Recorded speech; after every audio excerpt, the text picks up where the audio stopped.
Perkenalkan, saya Alvinida Wazida, saya dari Prodi Tadris Bahasa Inggris. Saya akan menceritakan sedikit mengenai peristiwa kronik di Hotel Yamar. Mau tahu kisahnya? Come on. Hai semuanya, di sini saya akan bercerita mengenai peristiwa kronik di Hotel Yamato. Peristiwa ini terjadi pada 19 September 1945, di mana para pemuda Indonesia merobek bendera Belanda yang sedang berkibar di atas Hotel Yamato. Haryono dan Kusno adalah orang yang berhasil merobek bendera Belanda. Mereka memanjat tiang bendera dan merobek bagian biru sehingga tersisa bendera berwarna merah putih. Sebelum peristiwa ini, awalnya dilakukan perundingan antara Sudirman dengan Victor Willem, seorang pimpinan pasukan Belanda. Namun perundingan ini gagal, sehingga terjadi perobekan bendera Belanda. Peristiwa ini terjadi bukan tanpa sebab. Faktor penyebab perobekan bendera Belanda di Hotel Yamato. Yang pertama, Belanda dinilai memprovokasi dengan mengibarkan bendera merah putih biru. Bagaimana tidak memprovokasi?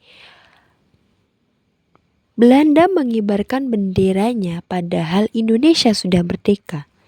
Dan yang kedua, gagalnya perundingan antara Sudirman dengan Victor. Hal ini memicu para pemuda untuk menurunkan secara paksa bendera. Masa Indonesia mengetahui situasi perundingan tidak berjalan baik.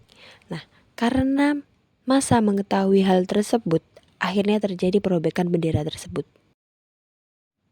Akhir insiden ini tidak berakhir begitu saja, hingga kedatangan Brigadir Jenderal AWS Malabi di Surabaya pada tanggal 25 Oktober 1945. Awalnya kedatangannya untuk bertugas melucuti senjata tentara Jepang dan melewatkan interneran sekutu. Kemudian Malabi bertemu dengan Surjo membuat perjanjian. Namun anehnya, perjanjian yang dia buat sendiri, yang dia langgar sendiri. Hingga meletuslah pada 27 Oktober 1945, konflik semakin parah, konflik semakin pemanas, hingga masyarakat Surabaya menyerang kedudukan Inggris. Hingga pada 10 November 1945 terjadi pertempuran besar di Surabaya, menewaskan 6.000 orang.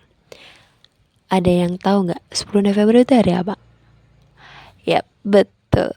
10 November adalah Hari Pahlawan Nasional yang sekarang kita peringati. Karena peristiwa besar ini, 10 November 1945 ditetapkan sebagai Hari Pahlawan Nasional, sebagai peringatan bahwa terjadi pertempuran besar di Surabaya. Dan kota Surabaya dikenal sebagai kota pahlawan. Oh ya, kalian tahu nggak, Hotel Yamato sekarang dikenal sebagai Hotel Majapahit. Oke, sekian cerita dari saya, semoga bermanfaat. Semuanya udah selesai nonton ya. Gimana tuh ceritanya? Seru nggak?